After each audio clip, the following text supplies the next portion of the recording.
महाराष्ट्रातून औरंगजेबाची कबर हटवण्यासाठी बजरंग दल आणि विश्व हिंदू परिषद आक्रमक. 17 मार्च रोजी आंदोलन करून मुख्यमंत्र्यांना देण्यात निवेदन. छत्रपती संभाजीनगरात औरंगजेबाच्या कबर परिसरात बंदोबस्त वाढवला. एसआरपीएफची तुकडी तैनात. कबरीकडे जाणाऱ्यांची चौकशी सुरू.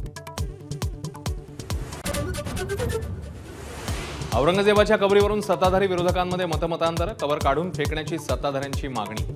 तर औरंगजेबाला कुठे काढलं हे लोकांना कळायला हवं, विरोधकांचा सूर. एकनाथ शिंदे काँग्रेसमध्ये जाणार होते. संजय राऊत यांचा मोठा दावा. दिल्लीत अहमद पटेलांना भेटले होते. पृथ्वीराज चव्हाणांना याबद्दल विचारा असंही आव्हान. दोन्ही उपमुख्यमंत्र्यांनी दिलेल्या ऑफरवरून नाना पटोलेंचं युटर्न. गमतीने विधान केल्याची पटोलेंचं स्पष्टीकरण. तर ऑफर ऐकून वाचाच गेली. संजय राऊतांची प्रतिक्रिया. मराठी साहित्य संमेलनाच्या उद्घाटनाला आल्याबद्दल पवारांनी मानले पंतप्रधानांचे आभार. बाजीराव पेशवे, महादेवजी शिंदे आणि मल्हारराव होळकरांचे पूर्णाकृती पुतळे तालकटोरा स्टेडियममध्ये उभारण्याची मागणी. काही लोकांनी सत्तेचा गैरवापर करण्याची भूमिका घेतली, त्याचे बीडमध्ये दुष्परिणाम. शरद पवारांची बीडच्या परिस्थितीवरून टीका.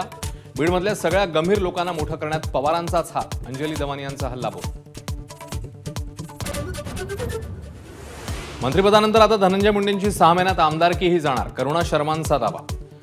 निवडणुकीच्या प्रतिज्ञापत्रात करुणांच्या नावाचा उल्लेख केला नसल्यानं कोर्टात लढाई.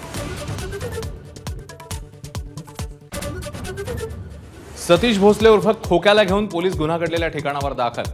गुन्ह्यात वापरलेलं हत्यार, गाडीचा शोध घेण्यासाठी पोलिसांकडून तपास सुरू. खोक्याचं घर पाडायला सरकारने घाई केली. आमदार सुरेश धसानी व्यक्त केली खंत. घर पाडलेल्या जागेला उद्या भेट देऊन कलेक्टर आणि वन विभागाला जाब विचारणार.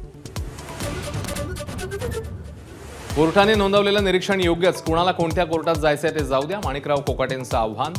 तर कोकाटेंच्या निकालाविरोधात हायकोर्टात याचिका दाखल.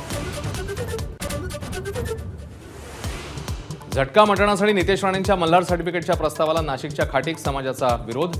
हलाल पद्धतीनेच मटण विक्री करण्याचा ठाम निर्णय. गेल्या वर्षी विदर्भ मराठवाड्यात 2706 शेतकऱ्यांच्या आत्महत्या. मंत्री मकरंद पाटील यांची लेखी उत्तरात कबुली. सर्वाधिक आत्महत्या अमरावती विभागात. गाई आणि म्हशीच्या दूध दरात आजपासून 2 रुपयांची वाढ. गाईचं दूध प्रति लिटर 58 तर म्हशीचं दूध प्रति लिटर 74 रुपयांवर.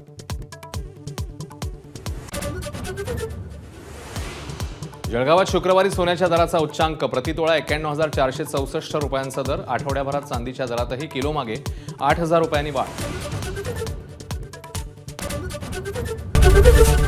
एबीपी माझा, उघडा डोळे बघा नीट.